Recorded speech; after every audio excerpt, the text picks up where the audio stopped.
તમારો કેવો પ્રયાસ રહેશે?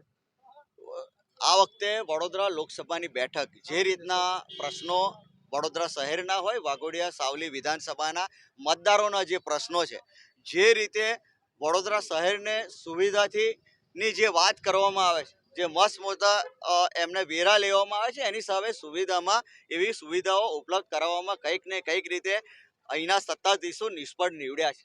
તો વડોદરા શહેરની જનતા હોય, સાવલીની જનતા હોય કે વાઘોડિયાની જનતા હોય, એ લોકોના પ્રશ્નોને વાચા આપવા માટે જો મને તક આપશે, વડોદરા શહેરની જનતાના આશીર્વાદ મળશે.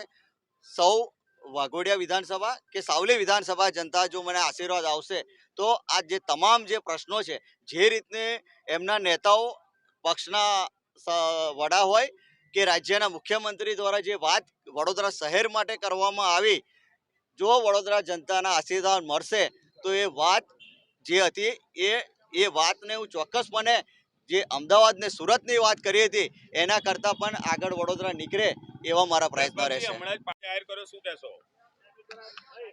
વડોદરા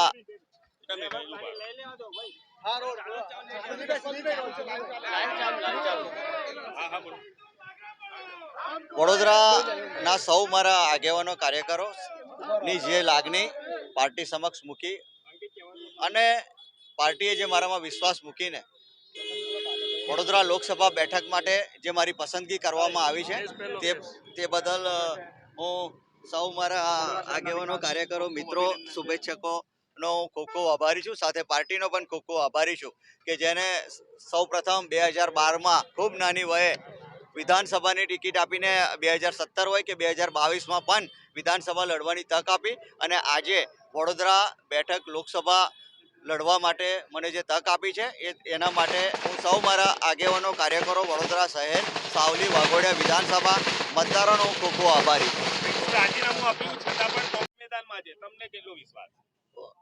અમે લોકો અઢારે વર્ણોને સાથે રાખનારા લોકો છે. ક્યારે પણ કોઈ પણ સમાજ વિશે કોઈ પણ જાતની ખોટી ટીકા ટીકણી કરવી એ અમારામાં નથી આવતું. અમારા માટે અઢારે વર્ણ સરખા છે.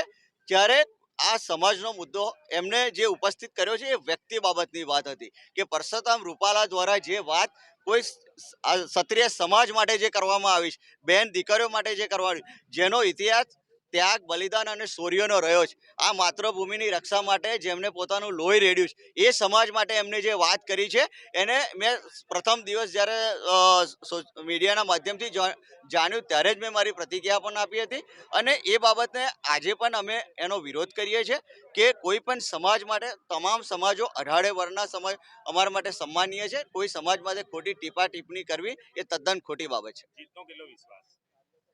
જીતનો ચોક્કસ મને જે રીતના પ્રશ્નો છે, વડોદરાની જનતા આ વખતે પરિવર્તન લાવીને જ જપશે. જગદેવભાઈ કેમ છો? મોટી કરવાઓ જગદેવભાઈ નમન કાકા. હા રે મજા મજા. ચાલો બોલો.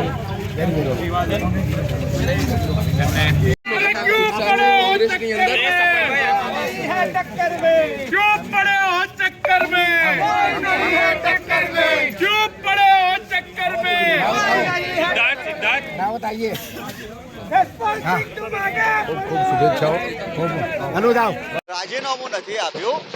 મેં મારા પ્રમુખ પદ માટેની મેં વાત કરી હતી. પાર્ટીએ જે મને વડોદરા જિલ્લા કોંગ્રેસના પ્રમુખ તરીકેની જવાબદારી જે આપી હતી, પરંતુ હું જે રીતે પાદરામાં પણ મેં અગાઉ કામ કર્યું છે એવી રીતે જિલ્લામાં પણ વ્યવસ્થિત અને નિષ્ઠાપૂર્વક કામ કરવા માટે થઈને મેં મારી વાત પાર્ટી સમક્ષ જે પ્રશ્નો થયો હતો એ બાબતે મૂકી હતી. હું પક્ષ સાથે આજથી નહીં વર્ષોથી જોડાયેલો છું અને રાજીનામાની વાત હોય તો એ જિલ્લા કોંગ્રેસ પ્રમુખ તરીકેની રાજીનામાની વાત હતી. પાર્ટીમાંથી ક્યારેય એ વાત નીકળી નથી.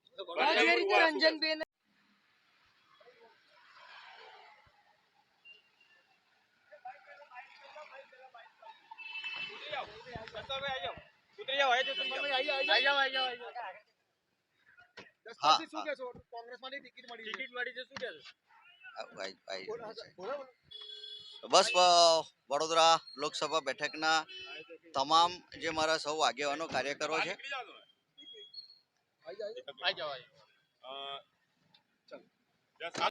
અલ્પેશભાઈ આવી જાઓ ચલો મને ખૂબ આનંદ થયો છે. ડીકેશભાઈ તમારી લાઈટ બરાબર કરો. એક મિનિટ ઉભા રહો.